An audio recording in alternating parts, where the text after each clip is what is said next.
อะไร ไรนี่สิจะเป็นตะกากเนี่ยที่พ่อกินชีวิตนี่ฮะเห็นห้านเห็นยังไงบ่ห้านลง ห้ารถนะอันนี้มาเอาบรรยากาศที่ไหนมัน แต่ที่พอได้กลุ่มอยู่กลุ่มกิน ห้ารถมันจะยากไม่ใช่ ปานนั่นบ่ได้ง่ายปานนั่น เบิ้งโทรหาปุ๊กนี่ อะไรโทรเบิ้ง ฮัลโหลปุ๊กปะ แล้วไอ้ นั่นยังเฮ็ดห้ารถอยู่นะนี่ไม่เฮ็ดอะไรว่างอยู่บ่ช่วงนี้นะ ว่างอยู่จังหน่อยสิไปหาไอ้นี่นะ โอเคเขามาเลยเด้อมาเลยเด้อ โอเค โอเคครับ แท้บริพาน มาแล้วตัวไปใช้ อะไร ไม่งานจะคะแนนมีเงินนะ ไป มีเงินเลยจ้าก็มีเงินบริยากเลยจ้าก็มีเงินนะ จะไปซะ โอ้ อะไรแม่นบริหารทีมงานนี่ ไปใช้ก็ดอกพลังกันแล้ว ก็แต่นอนเลยประธานโอ้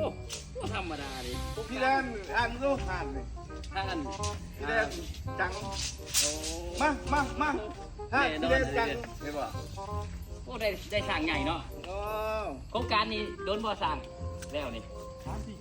สามที่ บ้า30 30 650กันเลย 650กะลีห้านนี่เท่าไรห้านนี่จักเม็ดพูดจักเม็ด 15คูณ31 โอ้ใหญ่เอ้าเจอกันทุกคน เบิ่งไปว่า มันจะเป็นอะไร มันสิเป็นจังได๋ โครงการ30แล้วคนว่า อ่า ห้านพี่แดนขายรถใหญ่ เน้นคุณภาพได้บ่แม่นเอาเน้นไว้ได้อีบ่สั่งเน้นคุณภาพบ่แม่นเอาเน้นไว้เด้อจัดไป มามื้อนี้เริ่มโครงการเลยเด้อห้านขายรถพี่แดนจังห้านขายรถใหญ่ ตั้งอยู่บ้านนาแกเหนือเด้อ เจอกันโครงการนี้3 ทิศเด้อเพิ่นว่า นี่คือเสาเดียวได้เสากลางอยู่บนนี้ ประธานลงคุมงานเองเลย นี่เนาะ สร้างปุ๊บ3 คนละสร้างนะมิจะให้กับให้โอ้ตายแล้วสร้างฟุกเนี่ยทนได้เสย ไปได้สร้างจะทิศนี่เลยแล้วนี่เออ 30แล้ว 3 ทิศโอ้แน่นอนเลย3 ทิศ เน้นไว้ได้ เป็นได้ความรู้สึก3 ทิศนี่มันสิได้คุณภาพอยู่บ่